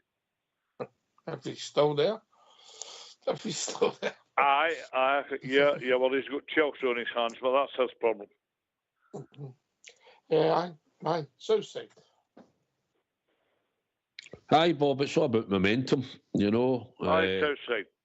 Aye, it's all about momentum, Bob. Bob Gera. And like I say, we've got a bounce for Wednesday. Expectations will be, let's go up there and probably put on a good performance. And if we play like we did in the first half, I'd like to think that we'll score a few, Bob Gera. And like I say, it's just about then just making sure we don't pick up any injuries to key players and we get down the road to the 3 points. And then we'll move on to the Thursday night game. and then look forward to a cup final. So Sundays just seems to be the wee sideshow before the two main events, isn't it? But at the end of the day, the sideshow's got to be won, mate. It's imperative that we win it. That's exactly right. We're not. It's no great 12 o'clock on a Sunday, to be honest, again, but it is what it is. It is what it is, mate, and we'll be there on Sunday cheering them on as always, and hopefully we'll be doing with the 3 points, mate. Well, just as you say, 12 o'clock on Sunday is no great. That was true last Sunday. We're not with the opponent up there in Perth. It's a similar thing here again on Sunday. But get the mood right and we'll should do it, no bother. We're up there on a Saturday night in the hotel, get everybody comfy, everybody fit, out, raring to go, get the 3 points, which we're more than capable of getting off of them. You saw how good they were last Saturday, 5-0 down at half time. So we should be able to take care of this. Didn't get complacent, just go out and do it. Back down the road with the 3 points and everything else in the next couple of weeks will take care of itself. But I'm glad there's a wee bit of an air of positivity again. Well, results will do that. Obviously, last Thursday, we got an excellent result. Sunday was after the Lord Mayor's show, but we got the result. And then Wednesday was excellent. Now, we've criticised the team, Bob Ger, for no scoring goals. And in 6 days, we've scored 11 goals. Yeah? So you've got to be happy with that, mate. You've got to be happy with that. And we've conceded one, a last-minute free kick when everybody had switched off. Yeah? So... Aye. Oh, that's good in anybody's book. I mean, Aberdeen had a run like that, and they were the greatest team in the world, so what's the difference for us, eh? But yeah, aye, we've been performing well, performing all right, but we really played well the other night, and didn't take this on board about Kilmarnock were poor, and McKinnock's got it all wrong, and no, they weren't. They were blew away with a team that was on the ball, right with the word go.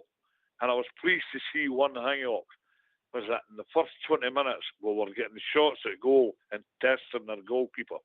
Some we hadn't been doing lately, been labouring away turgidly, no testing the keeper. And well, you know how it's been, I didn't mean to tell you, but on Wednesday night there it was different.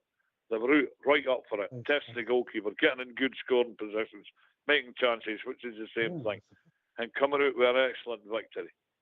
A lot of goals. They could have scored 7 or 8 or 9. I wish they had them. I would have made them all set up.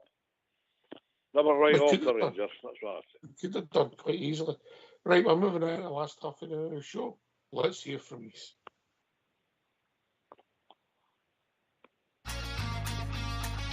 Why don't you give us a call on 0141 356 1972? It's your show, it's your platform. Let's hear from you.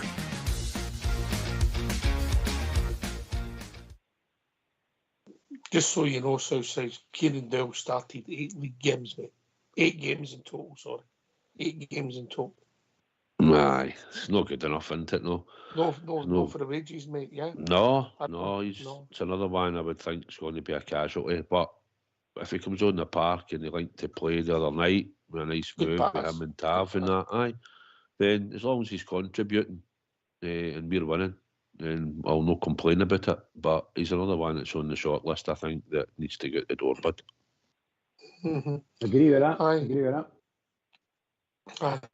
Popchair made a point about the good result on Wednesday. We've not maybe had the praise that we deserved, you know, but the confidence must be slowly coming back into the team after Thursday and Wednesday, mate. Well, both parts Sunday, yeah, even though it was domestic again, but we want better, we know that, but they 2 games have got to give you confidence outside that.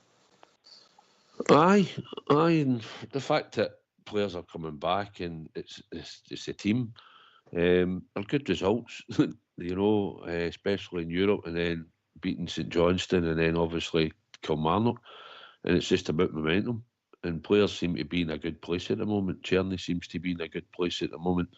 We had a chance for the first time that we didn't really expect to, where we put a team out without Connor Barron in the midfield and without Bezrami, who have been 2 sort of mainstay players for us in the last number of weeks.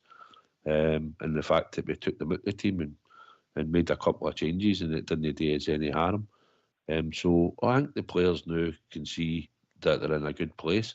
And I think they're probably hoping that they'll be able to keep the consistency going. And that's all we're looking for. We need to get a consistency, get momentum, and especially get winning. And if we can add a few goals going along the way, I don't expect to beat teams 6-0 every week or day at Ibrox many times this season. But listen, if we can do another few this year, a couple of times, it'd be good. You can see then that on our day we click, we make chances, we're taking them and we're scoring. There might be days we'll do the same, but we'll not take the chances. It'll be one of the days that can happen. But at the moment, the team seems to be in a good place. And we're just looking for momentum now to carry us on. Can't argue with that. Bob, yeah? Oh, ditto, I say the same.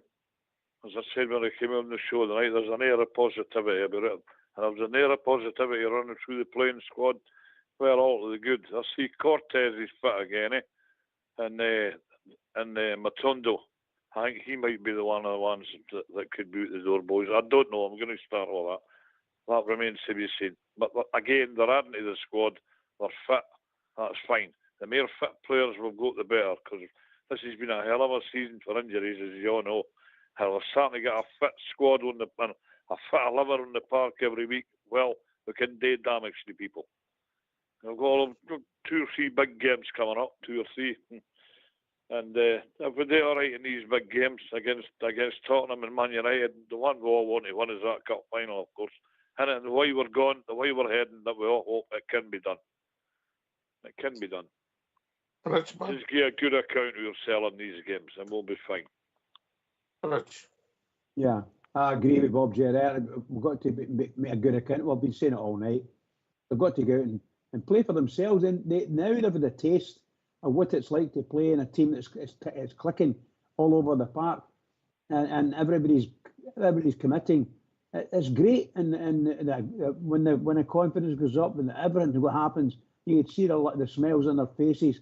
Everyone was working for them, brilliant, and they have to keep that up. They really do. They can't go away and go up to Ross County and have a howler or put 10 players have a howler. That can't happen. We've got to do everything we can, and everything else will look after itself. We've got a couple of games coming up here, really tough games for us, and as Bob Jer said there, none bigger than at the present moment, looking at it, none as big as the cup final. But I don't want to go past Ross County. Ross County, the biggest game of the season for us now, given what we had and what's happening to us, and we need to be able to show there, and then you can take it up. The momentum, confidence, everything, get it all out. We'll do it. We'll do it. I'm sure we will. Confidence is a big thing, Southsider. Aye, listen, the team's been through the mill since the start of the season, with dropping points and getting booed off many a time at half time and that in games, and had the reaction at the end of games for dropped points. And a lot of them might have been thinking, wow, what's going on here? Because they're a young team and young boys. But you've got to learn quickly in the Rangers. We're not that forgiving. And we want the best, and we want you to be on your game straight away. And confidence probably starting to build now, and players are starting to fight each other for to get into the team, and they're coming in and making a difference. So they will get a lift feet and a bit of confidence. And if we can keep sort of doing the patterns of play and on the front foot and the nice football that we're seeing at the moment, and it'll be good to watch, and it should get its results. But it's confidence, and how could you not be confident over the last week? You should be. Aye. I don't know if he's picked up the day. There was 4 decisions came out for VAR, and one of them said they've looked at them and they've got another one rang with their club. It seems to be a common thread. I think you're the one that said the most decisions rang and admitted after it already. Nobody's surprised to any of us. We should have had a penalty at St Johnstone. There you go. I thought it was at the time, and VAR, and I couldn't understand why it wasn't picked up. There you go. Huh? There's a short bridge. I'll go to you with that just to get the blood pressure up before we finish. I do agree with you. And I thought the other night there against Kilmarnock, I thought that there was 2 penalties for the Rangers in that, 2 sending off, rather, for Kilmarnock. Really, the header on Raskin. There's absolutely no way he was going for the ball, that guy. Absolutely no way. 100%. Was that?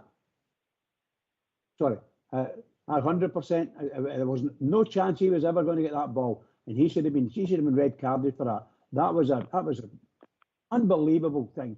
And remember, of course, way back when Danilo got a doing and against St Johnstone, a guy did the exact same thing.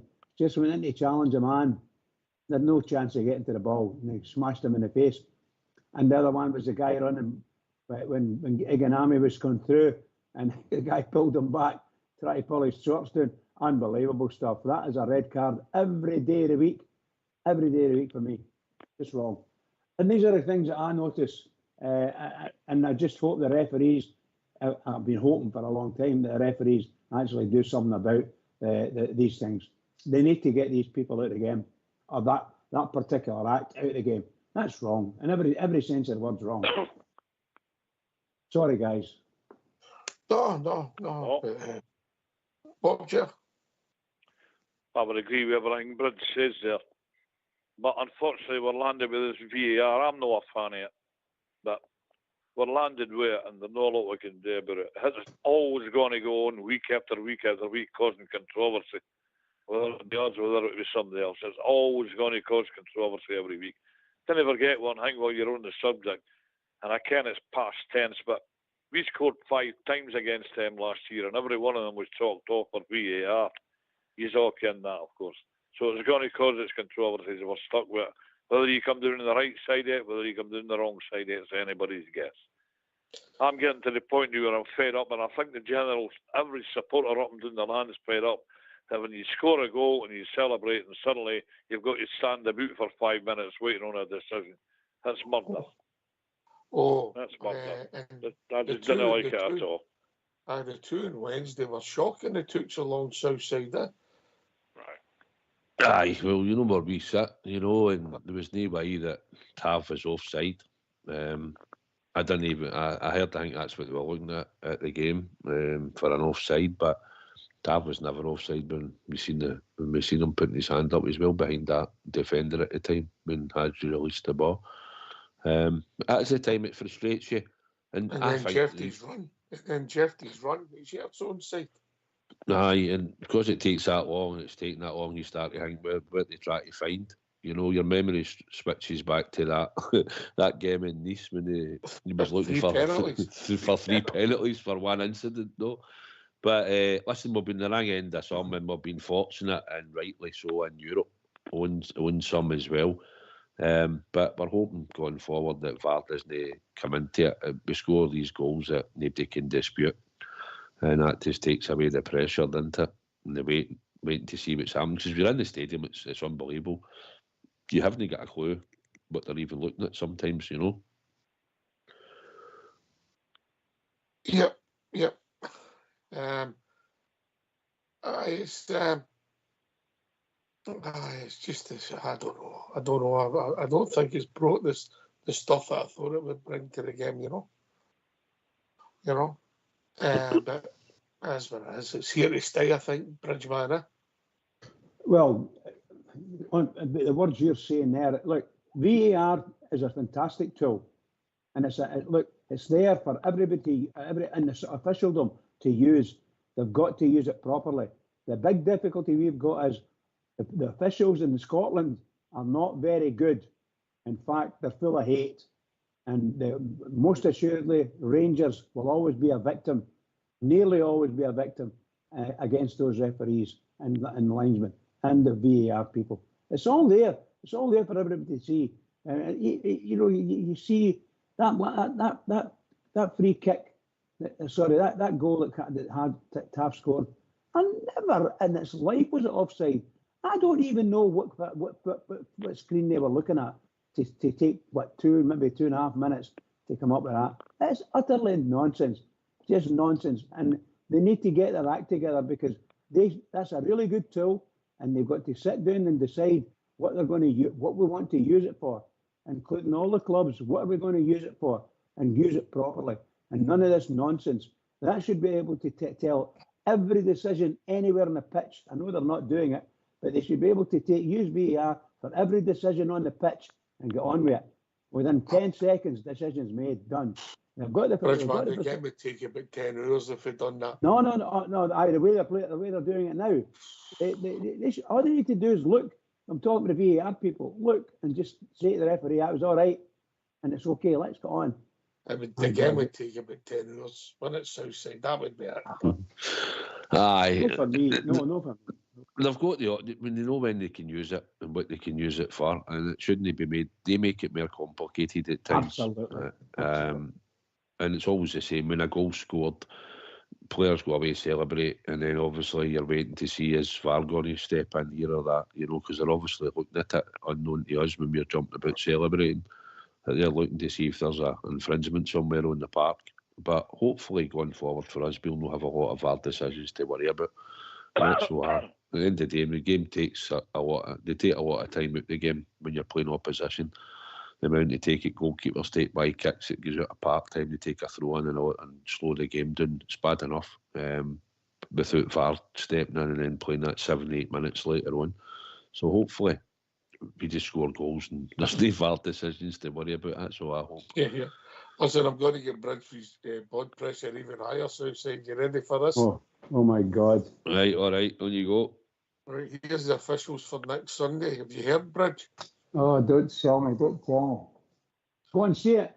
Right, John Beaton's in charge, supported by David McGeechy and Jonathan Bell as the linesman, Alan Muir and Frank Connor providing further assistance on VAR. There you go, Bridge. Well, I saw that was posted on the forum, the WhatsApp forum, and I think I asked the question: how many of them have got are to support? Do any of them support either of the two teams? And everybody says yes. They'll all support one of the two teams, or words to that effect. And that's really and truly, you just need to. You know them. Your referee's cheating, beating. What can I say? You're going to get me into trouble. You're going to get me into trouble, Oxtair, asking these questions. Sorry about that, mate. Sorry about that. But to go back to Bob Judge, you've just got to put the ball in it, eh? Well, exactly. I think that's twice you mentioned blood pressure. Oh, I've took the tablet. I'm just through the house here. I've took the tablets. But the way you're going in there, about tell me the officials for next Sunday is I maybe go through and hear another dose before I Very good. I might put them in a wee dram and throw them on my neck. But no, the officials in this country, we all can. Yeah, they've made time for the Rangers. We've always known that for a lot of years. And as you say, Ox, just get the ball down, get it playing. Nico Raskin, spray the ball about, son. And, Big Dessers, Monday, whoever, put the ball in the back of the net. There's nothing anybody can do about it. It's as simple and cut and dried as that. If it's a goal, there's Alan Muir and Frank Connor that can chop it off. Aye, absolutely. Aye, I was thinking about him. I think he's been that favourable. No, that Connor's a hater. I ken that for old. He's a hater. I even knew that when he played in goals for Cowden Beacon Day a lot of years ago. There you go. I'm getting back now. But he's a hater, all right. The game's through them. We've just got to overcome them. We've overcome them before, and we'll overcome them again. Well said, Bob J. Well said. I'm actually surprised it's not another referee, but there you go. But you're a devil, by the way. You're a devil. You're trying to get me. I get in trouble again. No, not at all, mate. Not at all. I know who you're talking about, unfortunately. Oh my Listen, God. how do you think it's going to pan out on Sunday? What Rangers is going to turn up? Is it Kilmarnock Rangers or the St Johnstone Rangers, Southside? Super Rangers away is going to turn up, mate. That's who's going to turn up. I think, like you think the St John's, the Kilmarnock Rangers will turn up at playing Wednesday night. I think we'll take 3 or 4, mate. I think if we apply ourselves the way we did on Wednesday night for the off, this is a big week for the players. They should know about it. They'll be well versed in it. They know what's standing in front of them here. So get up there and get this sideshow out the road first and make sure we do the business. So I think we'll take 3 or 4 after them on Sunday, mate. If we create chances we did, I believe we'll come down the road with a few goals tucked away. Good shout. Aye, Rich? I think as long as he does what I say, or what I was thinking, and play a similar team or have a similar squad that we had against the Kilmarnock, then that's the ones you want. You want them to come out and continue. And, you know, I'll say it again, I'm a 1-0 when we're away from home particularly. I'm a 1-0 man. And that's all I want. Just win the game and come down. But it would be wonderful if we went up there and got 3 or 4, as Southside said. That would be brilliant. It would be really good. You know, and that's what we need. That the team needs to do that. The team needs to be able to do it and show the fans. I don't know why. I don't know what the difference is that this Storm thing's maybe going to be there. Is that going to happen? We're tonight and tomorrow, isn't it? Is that right? I wasn't dead sure, pal. So forgive me. But remember, they're still way up north, so anything could be hanging about, you know. So let's hope, weather permitting, the game's on, and Rangers go out and do their business, come back down the road with the 3 points and a couple of goals. That'll do me fine. It's not like us to travel up to Dingwall in December with a supercomputer Southside, is it? 12 o'clock on a Sunday up at 5:30. Oh, it's unbelievable. But aye, listen, this is what we go through as all supporters have to when they make it 12 o'clock on a Sunday. But we'll sacrifice and we'll get there. And I'm sure we'll be loud and proud on Sunday, and you'll hear us live on the telly. And just so we need a good performance, 3 points, and everybody's happy, mate. Mm-hmm. Bob, Jeff. Well, I'm of the opinion that lot were 5-0 down last Saturday, as we know. We all know that. They're not going to let that happen to them again. But then again, man for man, player for player, club for club, we should be too much for them. We always have been. They managed to beat us once. It would need to be at a vital time of the season last year. That would need to happen. But no, I didn't see it happen again. I think the Rangers will go up there and win by 2 or 3. As I say, there's an air of confidence. Everybody's played well. And if we go up there with the same 11, get the ball in the deck, play through them, and we should manage to beat them. Should manage to beat them convincingly, I should say. Aye. Just your thoughts on the shape, quickly. What do you think he'll do? Do you think he'll stick with the Kilmarnock shape, or do you think he'll go to type Southside? No, I just think he just picks the same team and they just go out and play. They're not moving off the ball, they're finding space. And it's about us just putting the hammer down on top of them on Sunday. Make sure we dominate the play. And listen, we've got intelligent players. They might put Bizrami in, they might do something as well, or maybe add him in a team, take Diamondi out, you don't know. And that's another football player that's clever on the ball, and he's good with 2 feet, same as you've got Hadji in the team, you've got Cherny, you know, and we've got A2 up front running about trying to hit the target and get more goals for us. So we've got a lot of options, and we're in a good vein of form at the moment. We're coming off a good result against the Kilmarnock team. So why not go up there with confidence and just, as long as we adapt ourselves properly and we go out there with the right attitude, which is down to the players. Clement's obviously tell us, you can tell how he feels about the club and everything he's had to work with, and what was all revealed yesterday at the AGM. So he's passionate about getting the job done, and he wants to succeed, and it's down to these players to get on the part and do the business.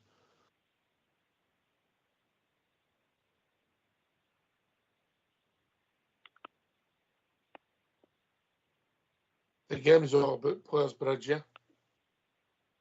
Yeah, and the game would be nothing without the players. It's all about players, and our club should be all about the players and the fans. That's what it should be about. Our club is the Rangers, and we're the fans, and we own, to all intents and purposes, we all own them, including all the board. They're all Rangers supporters. Let's go and get that club back up again, please. And for God's sake, get the team playing on the pitch. That's the first thing we need to do. Get them playing on the pitch like Wednesday night. Repeat. Let's do it. And frighten the life out of teams. They will frighten the life out of teams. Nobody will want to come up against Rangers if they can repeat what they did against Kilmarnock. If they did that at the weekend, oh my goodness gracious, there's going to be a lot of people worried about Rangers. Worried about them. Yeah. See if the weather is as bad. We talk about the more about a storm coming in, Bob's here. The authorities should just have the common sense to call all the games off, shouldn't they? The games should be called off to stop people travelling, yeah? Well, I'm just there Southside saying there that him and the boys, 5 o'clock in the morning, they're up that A9. And never get, you're about 14 miles the other side of Inverness, and it's a long haul. You know what, guys, you run away that length for nothing. If there's a doubt about the game at all, just call it off and let people care before they upset. Or against people travelling. Can I tell you one quick gag before? I'm not talking about a joke here. I'm talking about a story. Do you ever remember the time we played Aberdeen and the game got called off about 25-3 because the pitch was waterlogged? Yes. You ever remember that game, aye? Yes. Well, I was walking round the back of the Broom Lawn, and there was an old man with his grandson, and they were doing for Aberdeen. And you know that man actually blamed Rangers for the weather. And I'm not kidding you, he blamed Rangers. Seriously, boys, he blamed Rangers for the weather. Have troubles had a white down here for Aberdeen, and that lot wouldn't even let you ken. They knew this was going to happen. They knew the weather was going to do this. I says, well, would they believe in God, old gent? Good luck to you. Cheerio. Aye. I reckon around about 1993 that happened, mate. Yeah, that downpour. That's right. We beat them 2-0 in the following game. That was Johnson and McCoist that scored the goals that night, I think. No, Hateley and McCoist it was. Last word for your good self, Bob Chair. Aye, right. Good luck. Good luck on Sunday, Rangers. Just get out to it. We're a better team than them. Never mind about Ross County. Get out here, get the sleeves rolled up, get playing like we did on Wednesday night.